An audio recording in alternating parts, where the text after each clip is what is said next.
அன்பும் இரக்கமும் நிறைந்த எங்கள் பிதாவே, ஆசீர்வாதமான இந்த மாலை பொழுதுக்காக உண்மை துதிக்கிறோம்.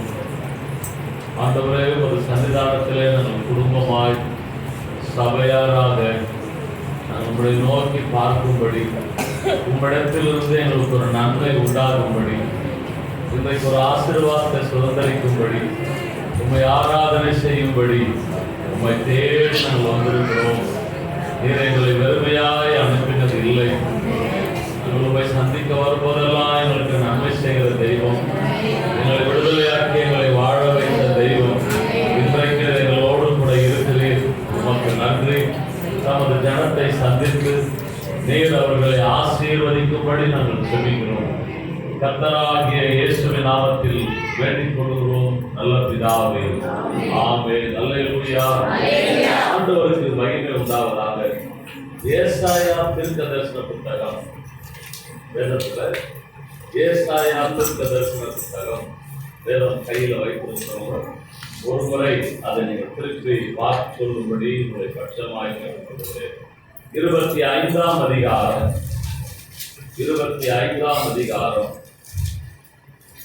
7ஆம் வசனத்தையும் 8ஆம் வசனத்தையும் நாம் படிப்போம். சகல ஜாதிகளையும் மூடியிருக்கிற மூடனையும் இந்த மலையிலே அகற்றி போடுவார். அவர் மரணத்தை ஜெயமாக விழுங்குவார். கர்த்தராகிய தேவன் எல்லா போதனையும் இருந்து தண்ணீரை துடைத்து தமது ஜனத்தின் முடியை பூமியில் இல்லாதபடிக்கு முற்றிலும் நீக்கிடுவார். கர்த்தரே இதை சொன்னார். ஆண்டவருக்கு மகிமை உண்டாவதாக. ஏறக்குறைய நமது ஆண்டவராகிய இயேசு பிறப்பதற்கு முன்னே, ஆண்டவர் இந்த உலகத்தில் வந்து பிறப்பதற்கு முன்னே 720 ஆண்டுகளுக்கு முன்னே ஒரு தேவ மனிதனாக 6 ராஜாக்கள் ஆட்சி செய்த போது ஊழியம் செய்த ஏசாயா என்ற ஒரு தீர்க்கதரிசி, அந்த தீர்க்கதரிசி மூலமாய் இயேசு கிறிஸ்து வந்து தமது ஜனத்தை எப்படி விடுதலையாக்க போகிறார் என்பதை நாம் இங்கு அவர் தீர்க்க தரிசனமாய் சொன்னதுதான் இந்த வார்த்தை. அப்ப ஏசாயா தீர்க்கதரிசி மூலமாய் ஆண்டவர் சொல்கிறார். நாம படிக்கிறோம் பாருங்க, 7ஆம் வசனத்துல, சகல ஜனங்கள் மேலுள்ள முக்காடு, இந்த உலகத்தில் இருக்கிற ஜனங்களை, சகல மக்கள் அப்படின்னா ஆண்டவருடைய பிள்ளைகள் மட்டும் இல்ல, ஆண்டவரை அறியாமலும் உலகத்தில் வாழ்ந்து கொண்டிருக்கிற எல்லா மக்கள் மேல் இருக்கிற முக்காட்டையும், அந்த முக்காட்டை குறித்து பிறகு சொல்றேன். 2வது சொல்றாரு, சகல ஜாதிகளையும் மூடி இருக்கிற மூடலையும். ஒண்ணு முக்காடுன்னு சொன்னாரு, 2வது மூடல் அப்படின்னு சொல்றாரு.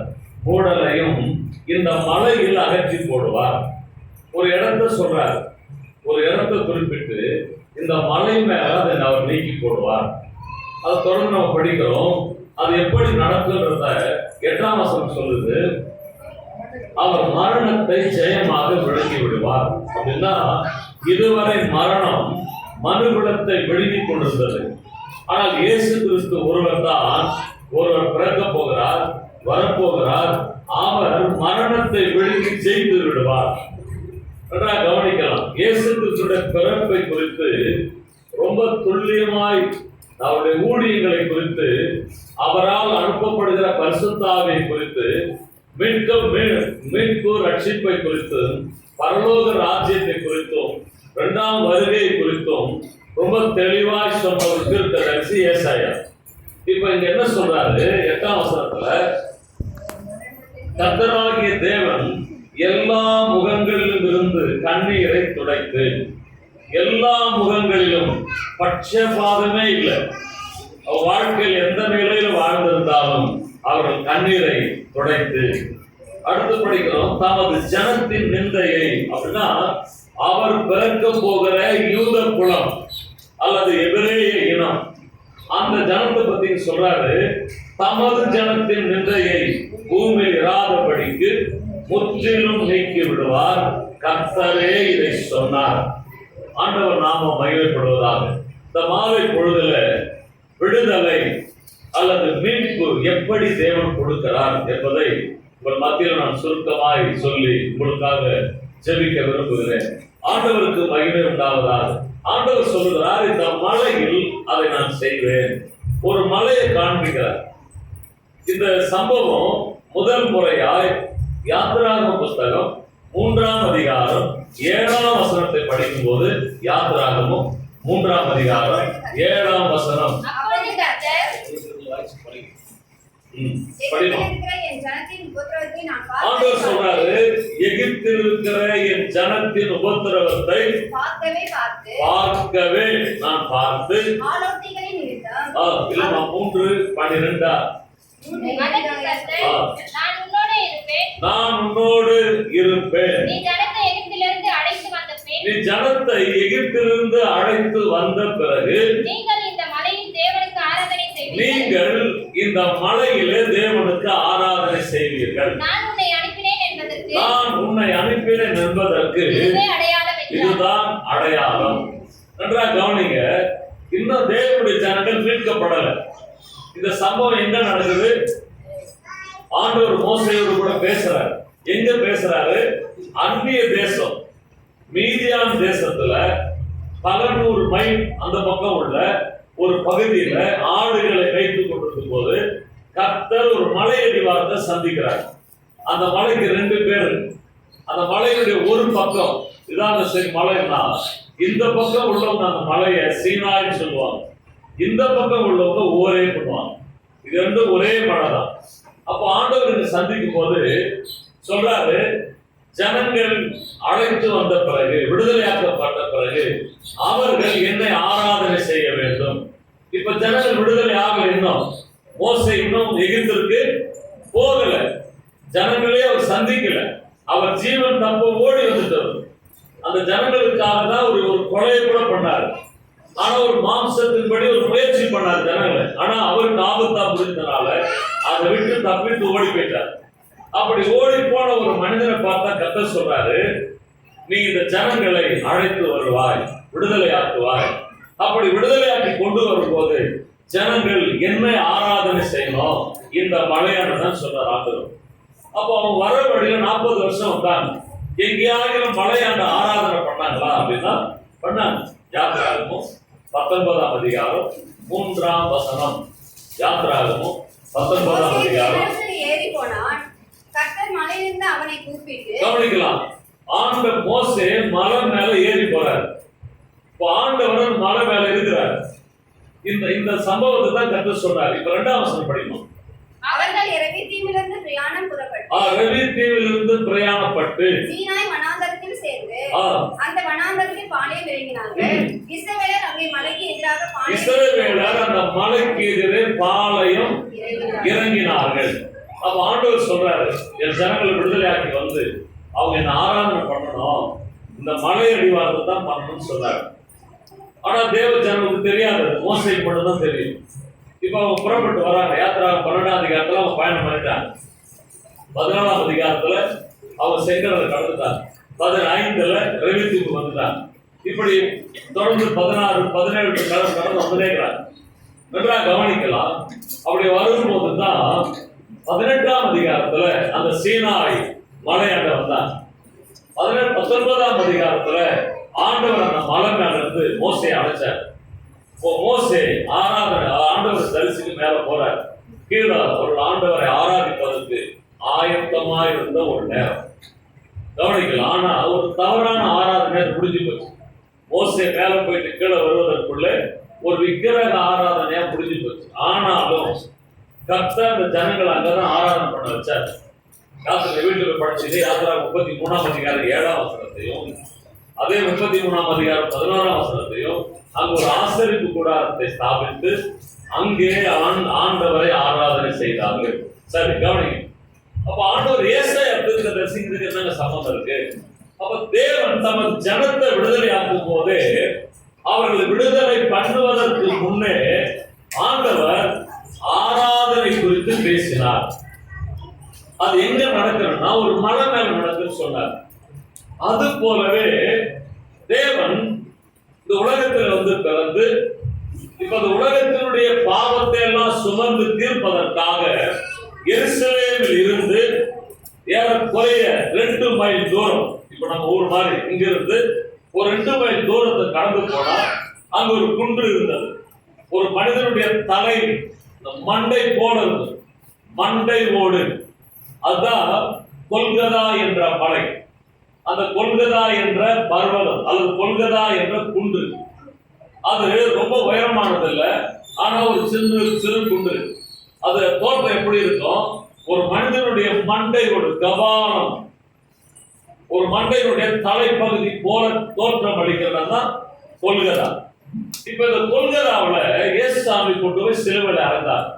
ஆனா அவர் ஏன் கொண்டு போனாங்க அப்படின்னா, ஆண்டவராகிய இயேசு கூடி செய்ததெல்லாம், அவர் பிறந்தது பெத்லகேம், அது வேற ஒரு மாகாணம் எருசலேம். அவர் வளர்ந்தது கலிலேயா மாகாணம் நாசரேத், அங்கதான் வளர்ந்தார். அதுதான் ஒரு பேரு நசரேயனாகிய இயேசு அப்படின்னு பேரு. இப்ப நாசரேத்துல வளர்ந்துட்டு மறுபடியும் அதே கலிலேயா மாகாணம் கப்பர்நகூம்ல ஊழியத்தை ஆரம்பிக்கிறார். கானாவுக்கு அற்புதம் செய்யறாரு, பிறகு கப்பர்நகூம் வரார். அப்ப கப்பர்நகூமுக்கு வந்து ஊழியத்தை ஆரம்பிக்கிறார். கலிலேயா மாகாணம் ஏறக்குறைய ஒரு 5 மாகாணத்தில் ஊழியம் செய்யறாரு. கடைசியாய் அவர் ஊழியத்தை நிறைவேற்ற 2 முறை அந்த இடம் எருசலேம். எருசலேம் வராரு. நமக்கு தெரியும், யோவான் 11ஆம் அதிகாரத்தில் லாசர் எழுப்ப வந்தாரு. அவர் சீசர்லாம் சொல்றாங்க, எருசலேமுக்கு போக வேண்டாம், நம்மளுக்கு உங்களை பிடிக்கிறதுக்காக காத்துட்டு இருக்காங்கன்னு. ஆனாலும் அவர் எருசலேம் போட்டு வந்தார். பாவிகள் கையில ஒப்பு கொடுக்கறதுக்கு நேரம் வந்துட்டு நான் போட்டு வந்தார். சரி, இப்ப இயேசு கிறிஸ்துவ கைது பண்ணிட்டார். அந்த சம்பவத்தை அந்த சம்பவங்களை தான் பரிசுத்த வாரம் அப்படின்னு நம்ம சொல்றோம். பரிசுத்த வாரம் அல்லது பெரிய வாரம் அப்படின்னு சொல்லுவோம். 7 நாட்கள். இந்த 7 நாட்கள் எருசலேம்ல இருக்கார். இந்த சம்பவம் முடியுது. இப்ப கொண்டு போய் அவர் சிலுவையில் அறைய போறாங்க. ஆனால் என்ன செய்தாங்கன்னா, எருசலேமில் அவர் ஊழியம் செய்தாலும், எருசலேம் மாகாணத்துல பிறந்தாலும், கலிலேயாவில் அவர் வளர்ந்தாலும், நாசரேத்தில் வளர்ந்தாலும், சிலுவையில் அறையப்படுவதற்காக ஒரு மலை மேல கொண்டு போய் சிலுவையில அவரை அறைந்தார். அல்லேலூயா. இதைத்தான் ஏசாயா தீர்க்கதரிசியும் எபிரேயருக்கு ஆக்கியோர் படிங்க. எபிரேயருக்கு எழுதின 13ஆம் அதிகாரம், 13ஆம் அதிகாரம், எபிரேயருக்கு எழுதின 13ஆம் வசனம், 12, 13 படிக்கணும். இயேசுவும் தம்முடைய சொந்த இரத்தத்தினாலே ஜனத்தை பரிசுத்தம் செய்யும்படியாக நகர வாசலுக்கு புறம்பே பாடுபட்டார். அது படிக்கிறோம், நகர வாசலுக்கு புறம்பே பாடுபட்டார். அப்ப இயேசுசாமி எங்க ஒரு சிலுவையில் இருந்தாங்க? நகரத்துல இல்ல, நகரத்திற்கு வெளியில. அடுத்த வசனம் படிக்கணும். ஆகையால் நாம் அவருடைய நிந்தையை சுமந்து பாளையத்துக்கு புறம்பே அவரிடத்தில். இப்ப இயேசுசாமி எங்க போயிட்டாரு? பாளையத்திற்கு. அப்படின்னா அவர் தங்கி இருந்த பகுதி அல்லது ஊர், அவர் டென்ட் பயணம் பண்ணும்போது புறவு டென்ட், அந்த பகுதி தான் பாளையம்.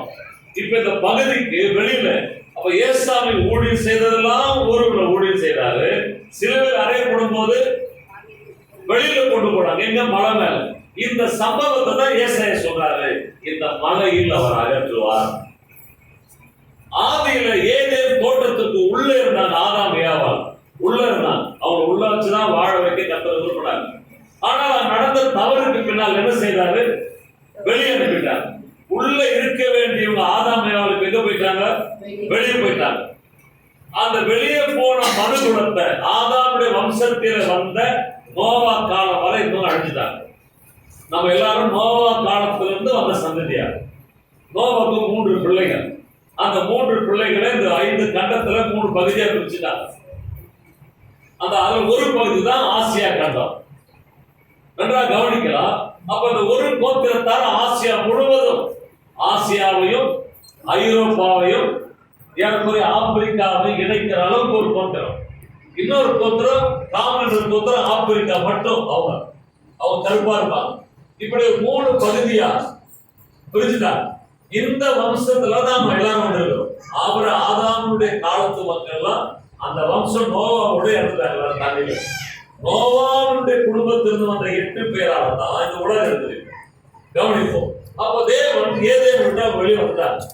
இப்ப தேவனோடு இருந்த மனுகுலம், ஆதாம் ஏவாள் கர்த்தரோடு இருந்த அவங்கள சர்வம் வஞ்சித்து பிரிவினை உண்டாக்கி பாவம் செய்து அது தவறி போய் கீழ்ப்படியாமல் உடன்படிக்கை மீறி இப்ப தேவ சமூகத்தை விட்டு வெளியே போயிட்டார். இப்ப தேவ சமூகத்தை விட்டு வெளியே போன மனிதனை ஊருக்கு வெளியே, தோட்டத்துக்கு வெளியே, தேவனோடு இருக்கிற உறவுக்கு வெளியே போன மனிதனை ஏசாமி தன்னோடு சேர்த்துக் கொள்வதற்காக அவர் ஊருக்குள்ளே ஊழியம் செய்து வெளியே, ஊருக்கு வெளியே கொண்டு போய் சிலுவையில் அறைந்தார்கள். அல்லேலூயா. நான் சொல்றதுக்கு புரியும் நினைக்கிறேன். அல்லேலூயா. எதற்காக?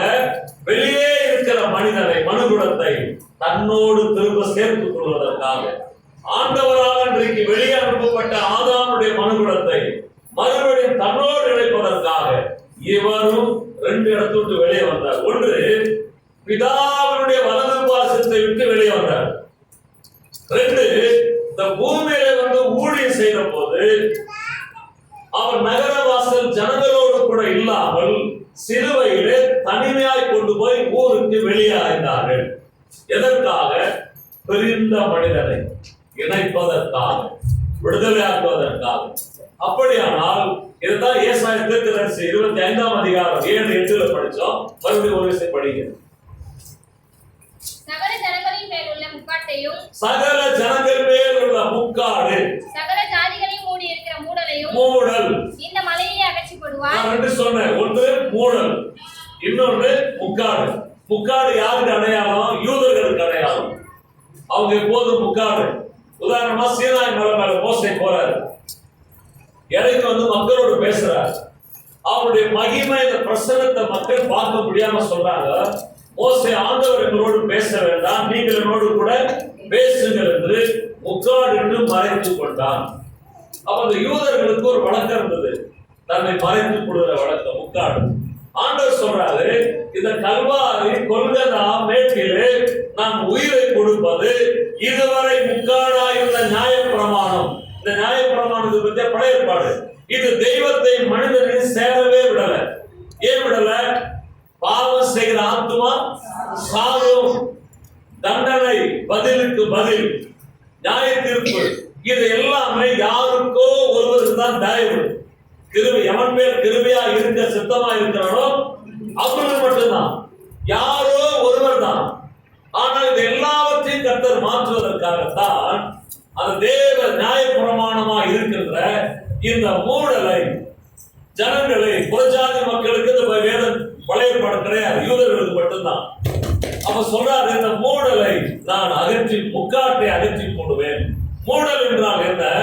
இந்த சகல மனுகுலத்தின் மேல் இருக்கிற இருள், அந்த காலத்திலும் மரண இருளிலும் உட்கார்ந்து இருக்கிறவர்களுக்கு வெளிச்சம் தரும்படி இயேசு உலகத்தில் எதற்காக வந்தாரா?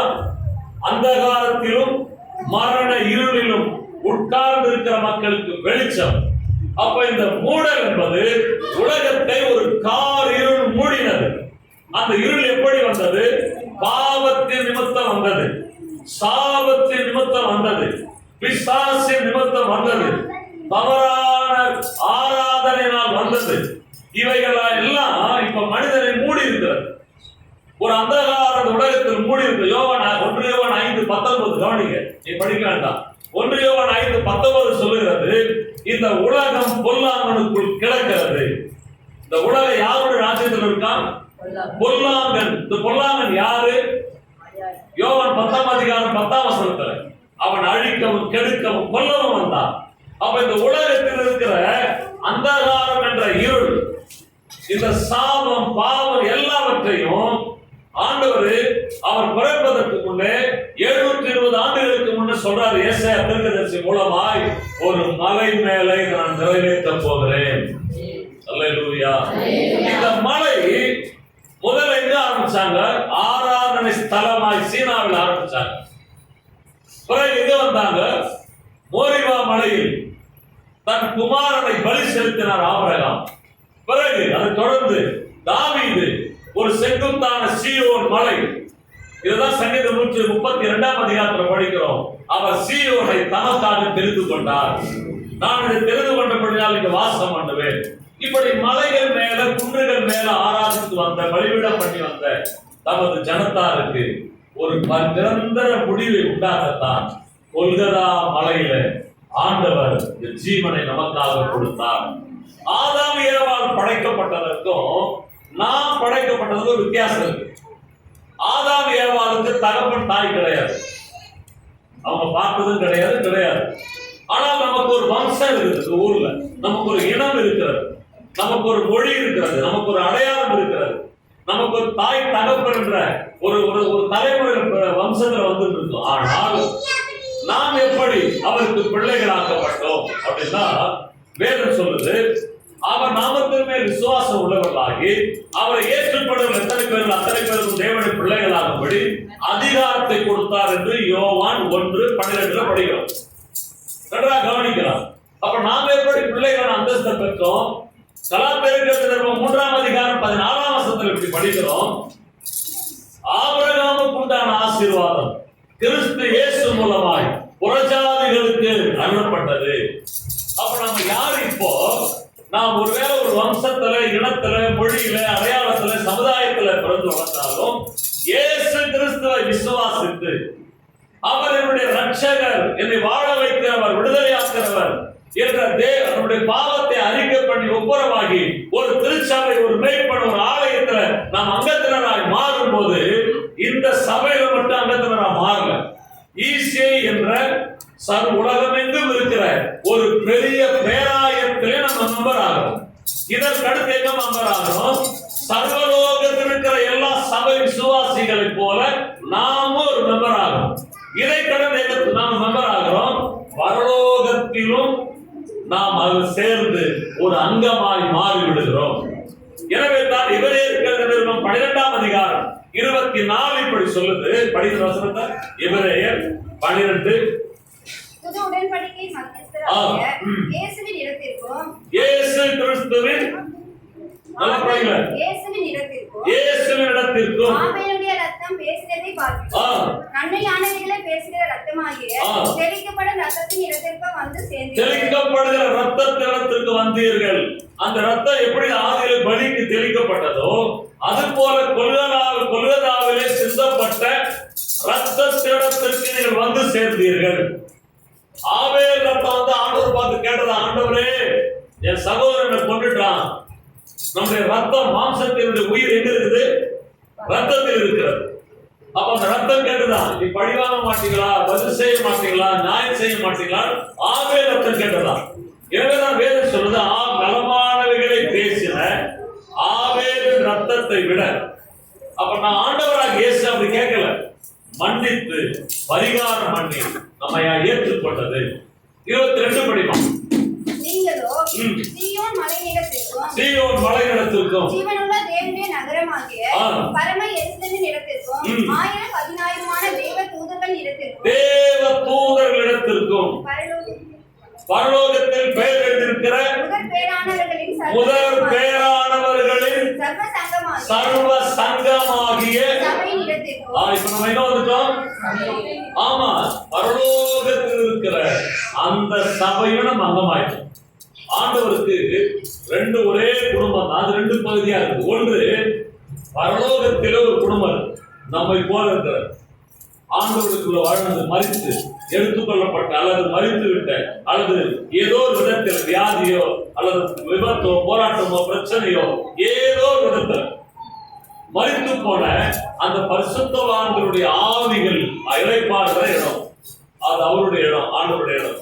2வது, உயிரோடு மாம்சத்திலே வாழ்கிற இங்கேயும் அவர் நம்மோடு கூட வாசம் பண்ணுகிறார். எனவே தான் ஒரு பேரு முழு குடும்பத்திற்கும் நாமகனாய் இருக்கிற இயேசு அப்படின்னு பேர் செயல்படுகிறோம். சரி, கவனிக்கலாம். ஆண்டவர் சொல்றாரு, இந்த மலை மேல இந்த முக்காட்டை எடுப்பேன், இந்த மலை மேல மூடலை எடுப்பேன். நான் சொன்ன மூடல் என்பது உலகத்தில் இருக்கிற பிசாசினாலும் பாவத்தினாலும் சாபத்தினாலும் இருக்கிற இருள். எனவே தான் லூக்கா நற்செய்தி புத்தகம் 2ஆம் அதிகாரம் 30ஆம் வசனம் சொல்லுது, புறஜாதிகளுக்கு பிரகாசிக்கிற ஒளியாகவும் தமது ஜனமாகி இஸ்ரவேலுக்கு மகிமையாகவும் வந்தார். இயேசு எப்படி பிறந்தாரா? புறஜாதி மக்களுக்கு ஒளியாய் பிரகாசமா வந்தார். அவர் பிறந்த யூதா குலத்திற்கு எப்படி வந்தாரா? மகிமையாய் வந்தார். கவனிக்கலாம். அப்படியானால் இயேசு கிறிஸ்து, நான் ஆரம்பத்தில் சொன்ன ஒரு வார்த்தை, ஆதாம் ஏவாளுக்கு நமக்கு வித்தியாசம் சொன்னேன். நாம் விசுவாசத்தோட பிள்ளையா மாறணும். எப்படி மாறணும்? ஆதாம் ஏவாளை ஆண்டவர் உருவாக்கினார். அவர் கையாலே உருவாக்கினாரு. அவர் ஆவியை ஊதி அவனுக்கு ஜீவாத்மாவா மாறினா உண்டாக்குனார். ஆனால் நம்ம எப்படி உருவாக்கினாரா? இயேசு கிறிஸ்து எங்கேயோ யாருக்கோ எந்த வம்சமோ குலமோ மொழியோ இனமோ அடையாளத்துல பிறந்த நம்மை அவருடைய பிள்ளையாய் நம்மை சேர்த்துக் கொள்வதற்காக கொல்கத்தா மலையில அன்று இரவு 8 மணி நேரம் 8 இடத்துல 8 மணி நேரம் விசாரணை. அந்த நாள் அந்த இரவு என்ன சொல்லுவாங்கன்னா வியாகுல வியாழன் அந்த இரவு சொல்லுவாங்க. மறுநாள் வெள்ளிக்கிழமை அந்த நாள் பெரிய வெள்ளின்னு சொல்லுவாங்க. அப்ப ஆண்டவர் 8 மணி நேரம் விசாரணை 6 இடத்துல கொண்டு போய் நிறுத்தப்பட்டார், அடிக்கப்பட்டார், ரத்தம் சிந்தப்பட்டார். அவர் சரீரத்தில தண்ணி எல்லாம் குறைந்தது, ரத்தம் வேர்வையாய் ஜபத்திலே வந்தது. இதெல்லாம் நடக்குது. காலை 9 மணிக்கு அந்த கொல்கத்தா மேட்டில் கொண்டு போய் சிலுவையிலே அவரை அறைந்து கொண்டு போய் அடித்தார்கள். ஏறக்குறைய 9 மணியிலிருந்து மாலை 3 மணி வரை சிலுவையிலே தொங்கிக் கொண்டிருந்தார். 9 மணிக்கு அந்த மரத்தை தூக்கி நிறுத்தினார்கள். 3 மணிக்கு என் ஆவியை ஒப்புவிக்கிறேன்னு சொன்னார். இந்த இடைப்பட்ட 6 மணி நேரம் ஆண்டவர் துடியாய் துடித்து நம்முடைய பாவங்கள் சாபங்கள் எல்லாவற்றையும் ஏற்றுக்கொண்டு, ஏன் தெரியுமா? அன்னைக்கு ஏசாயா தீர்க்கதரிசி சொன்னார் பார்த்தீங்களா, இந்த மலையிலே அவர்கள் கண்ணீரை நான் துடைப்பேன். அல்லேலூயா. இந்த மலையிலே நான் ஜனத்தினுடைய கண்ணீரை துடைப்பேன், அந்த முக்காட்டை நீக்குவேன், மூடலை நீக்குவேன். இதை நிறைவேற்றும்படி அவர் யூத குலத்தில் பிறந்திருந்து அவர் முழு அங்கியை வஸ்திரத்தை போட்டிருந்தாலும் நம்முடைய மூடலையும் முக்காட்டையும் அடிமைத்தனத்தை ஒழிக்கும்படி அவர் ஒரு அடிமையை போல் எல்லா வஸ்திரத்தையும் கழட்டப்பட்டார். சிலுவையிலே அவர் தொங்கிக் கொண்டிருக்கும் போது அரை நிர்வாணமாய் இருந்ததனால அவரோடு நெருங்கி வாழ்ந்து ஊழியர் செய்த உறவுகள் கூட அவருடைய உறவினர்களா இருந்தாங்க. மரியாளுக்கு நெருங்கிய உறவு தான் யாக்கோபு, யோவானுடைய அம்மா. அப்ப யோவானுடைய யாக்கோபுடைய அம்மாவும் போனாங்க. அப்ப இவங்க எல்லாருமே வேதம் சொல்லுது, அவரோடு ஊழியத்தில் இருந்த ஸ்திரீகளும் அந்த கல்வாரி சிலுவையை பார்த்து தூரத்திலே நின்று பார்த்து கொண்டிருந்தார்கள். இந்த அவமானத்தை ஆண்டவரை இப்படி அலங்கோலமாய் வைத்து தொங்கப்படுவதை அவங்களால் கிட்ட போய் பார்க்க மனம் தாங்கள். எனவே தூரமாய் நின்று பார்த்தார் என்று வேதம் சொல்லுகிறது. நன்றாக கவனிக்கலாம். அப்ப ஆதாம் ஏவாளுக்கு ஒரு உருவத்தை செய்து ஊதி மனிதனாக்கினார். நம்மளை எப்படி தேவ பிள்ளையாக்கினார்னா, தன் ரத்தத்தையும் தன் உயிரையும் சிலுவையிலே நமக்காக கொடுத்து அந்த மூடலாகி இருளிலிருந்து நம்மை மீட்டெடுத்தார். கண்பானவர்களே, இதைத்தான் ஏசாயா சொல்றாரு. மறுபடியும் படிக்கிற வசனம் ஏசாயா 25:7 படிக்கும். சகல ஜனங்கள் மேலும் உள்ள முக்காட்டையும் சகல ஜாதிகளையும் மூடியிருக்கிற மூடலையும் இந்த மலையிலே அகற்றி போடுவார். அவர் மரணத்தை ஜெயமாக விழுங்குவார். அப்படின்னா அந்த மரணத்தை அவர் ஜெயிப்பார். 1 கொரிந்தியர் 15ஆம் அதிகாரத்தில் படிக்கிற மரணமே எங்கே ஜெயித்தார், அதை விழுங்கி போட்டார், அது இருக்கிற இடமே இல்லாதாகிட்டார். அடுத்து படிமா. கர்த்தராகிய தேவன் எல்லா முகங்களிலிருந்து கர்த்தராகிய தேவன் எல்லா முகங்களிலிருந்து கண்ணீரை துடைத்து தமது ஜனத்தின் நிந்தையை பூமியில் இல்லாதபடி கவனிங்க. அவர் கண்ணீரை மட்டும் துடைக்கல, இந்த கண்ணீருக்கு காரணமாய் வாழ்கிற நிந்தை. ஒரு மனிதன் எப்படி நிந்திக்கப்படுறான்? தவறு செய்து நிந்திக்கப்படுவது நியாயமானது. ஆனால் ஒரு தவறு செய்யாமல் காயப்படுத்தி பேசுகிற நிந்தையான வார்த்தை இந்த சமூகத்தில், ஒரு வாழ்க்கையில, ஒரு சமுதாயத்தில், ஒரு குறிப்பிட்ட இனத்தில் மனிதனாய் பிறப்பது நிந்தையாய் பார்க்கப்படுகிறது. அவனுடைய வாழ்வாதாரம் வறுமை, எளிமை அல்லது சமூகத்தில் புறக்கணிக்க அல்லது ஒடுக்கப்பட்ட விளிம்பு நிலையில வாழ்வதும் மற்ற சமூகத்தால் நிந்தையாய் பார்த்து பேசப்படுகிறது. தன்னுடைய சொந்த உறவுகளாலே மரியாள் ஆண்டவராகிய இயேசுவை பெற்றெடுத்த மரியாதை வரலாறு சொல்லுது. அந்த அம்மா நிந்தை அவமானத்தை அனுபவித்தார். எதற்காக? நியமிக்கப்பட்டிருந்த ஒரு பெண் கர்ப்பவதியானால் இந்த நிந்தையை பிள்ளையை பெற்றெடுக்கிற வரை அவர் அனுபவித்தார். நமது ஆண்டவராகிய இயேசு இந்த நிந்தையை அனுபவித்தார். அவரோடு கூட சீசர் சொன்னாங்க, தெரியாது, ஓடி போனார்கள். இஸ்ரவேல் மக்களாக இருக்கிற பரிசேயர் சதுசேயர் சொன்னாங்க, வேசியின் மகன் என்று சொன்னார்கள். நிந்தை.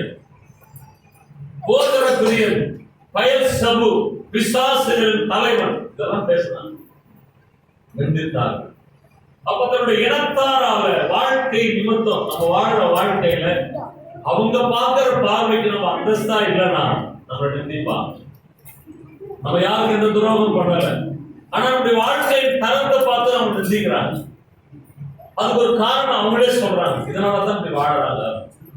ஆனா நமக்கு அந்த காயம் இருக்க உள்ள நம்ம யாருக்கு என்ன துரோகம் பண்ணோம், நம்ம ஏன் நிந்திக்கிறாங்க, நம்ம யாருக்கு எந்த தொந்தரவு பண்ணலையே, ஆனா நம்முடைய வாழ்க்கையை பார்த்து நிந்திக்கிறாங்க. நம்முடைய சமூக அந்தஸ்தை பார்த்து அவங்க பேசுறாங்க. சொந்த குடும்ப உறவுகள்ல நம்முடைய வாழ்க்கை ஒரு இல்லாம இருந்தா நம்ம நிந்திக்கிறாங்க. எத்தனையோ குடும்பங்கள் திருமணம் ஆகி அந்த குடும்பத்துல கர்ப்பத்தில் கனி இல்லை என்றால் அந்த பெண் நிந்தையை சுமக்கிறார். அதன் பிறகு அவருக்கு ஒரு பேருக்கான ஒரு குழந்தை பிறந்த அந்த பிள்ளையை வளர்க்கும் போதும் அந்த பிள்ளைகள் சற்று ஒழுங்கக்கேடா போயிட்டா அந்த தாய் அந்த நிந்தையை சுமக்கிறார். அல்லது பிள்ளைகள் நன்றாய் வளர்த்தும் அவர் அந்த பிள்ளைக்கு ஒரு வாழ்வை அல்லது குடும்பத்தை ஏற்படுத்தி கொடுத்த பிறகு கூட அந்த தாய்க்கு அந்த பிள்ளைக்கு நிந்தையை சுமந்து கொடுக்கிறார். அதுபோல ஒரு சபை, அந்த திருச்சபை இருக்கிற மக்கள் ஒழுக்கக்கேடாய் சாட்சிக்கேடாய் வாழ்ந்தால் அந்த சபையும் அந்த மெய்ப்பனும் தேவன் நாமமும் நிந்திக்கப்படுகிறது. இப்ப இதுதான் ஆண்டவர் முடிவு பண்றாரு. இப்படி எல்லா நிந்தையையும் இந்த மலை மேல நான் அகற்றி போட போகிறேன். அல்லேலூயா. அந்த மலை தான் கொல்கதா. எல்லா நிந்தையும் நான் நீக்கி அவர்கள் முகங்களிலிருந்து வடிகிற கண்ணீரை துடைப்பேன். இந்த சம்பவத்தை தான் ஏசாயா தீர்க்கதரிசி அவர் பிறப்பதற்கு முன்னே சொன்னார். எல்லா முகங்களிலிருந்து வடிகிற கண்ணீரை துடைப்பதற்காகத்தான் கெத்செமனே தோட்டத்திலே ரத்தமும் தருகிற தண்ணீரும் வெளியே வருகிற அளவுக்கு அவர் ஜெபம் பண்ணி அழுதார். இவரே 5ஆம் அதிகாரம் 7ஆம் வசனம் சொல்லுகிறது, அவர் குமாரனாய் இருந்தும் பட்ட பாடுகளுக்கு, பட்ட பாடுகளால் கீழ்ப்படுதலை கற்றுக்கொண்டார். அடுத்த வசனம் சொல்லுது, பலத்த சத்தத்தோடும் கண்ணீரோடும் அவர் ஜெபம் பண்ணினார். ஏசாமி கெத்செமனேல எப்படி ஜெபம் பண்ணாரா, சிலுவையில் அவர் அடித்து ரத்தம் வருவதற்கு முன்னையே ஜபத்திலேயே அவருக்கு ரத்தம் வரும். இந்த உலக வரலாற்றுல ஜபம் பண்ணும் போது ரத்தம் சிந்தன ஒரே